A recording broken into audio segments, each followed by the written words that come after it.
Di ba yan yung binibidyo mo noon? Oo. Ganda na, no? Ang haba naman.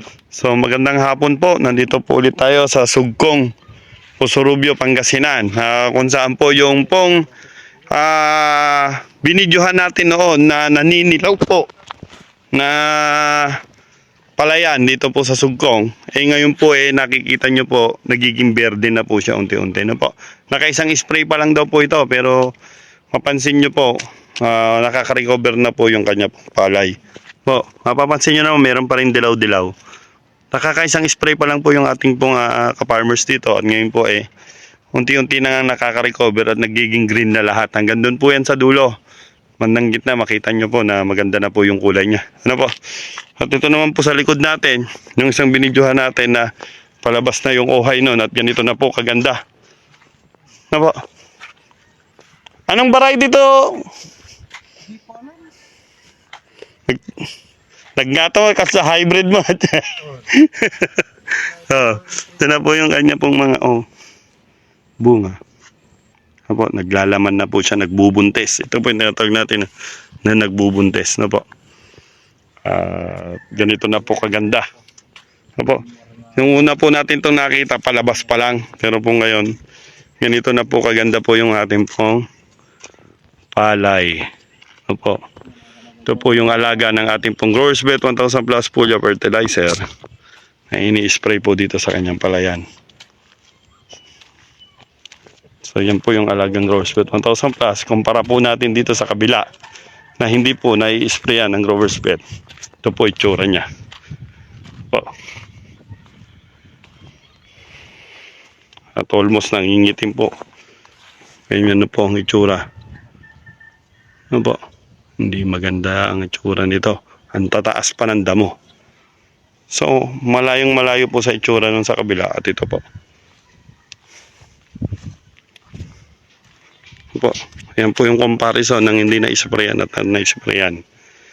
Ganyan po kaganda. So, yun po yung ating pong update po dito sa Dilan. Sugkong pa pala to. Doon pa pala yung kabila yung sa Dilan. Diba? Sa kabilang barangay pala yung Dilan. Ito po yung Sugkong Pusurubio.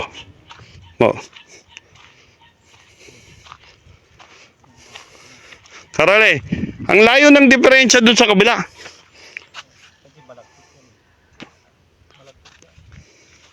Pero ganun ba talaga itsura na malagkit? Pag malagkit, hindi gamit. So ito po, na-sprayan din po ba ito ng pulgar natin? Oo, kay Kagawad yan eh. Ito yung kay Dakanay, Kagawad Dakanay. Kaya tinan mo na natira ng black bugs. Opo, yun yung dating nakita na rin natin na natira ng black bugs na. Niya eh. Hindi na lumaki nung no. So parang ibig sabihin nawala na yung mga black bugs. Saka hindi na hindi namatay yung niya. Uhay niya. So ito po ang alagang Growers Bet 1000 Plus Foliar Fertilizer. Pinapasikaso na sa akin ni Bossing yung bandera, hindi ko naman masikaso, busy rin. Sabi niya gawa ka na, magpagawa ka na para malagyan na natin. Busy naman kami. Hindi pa namin masikaso. Siguro itong mga susunod na cropping magpapagawa na talaga ako rin. Gaganda po ng uhay niya. Buhay na buhay po. Daming butil. Anong punto, anong variety ito? Basta mo hybrid. Hybrid niya. Oo. Nagngangataw. Hindi inbreed. Mapansin mo naman yung inbreed maliit lang pero maganda rin itsura pero ito tataas. Alam po, inbreed yan, hindi hybrid yan.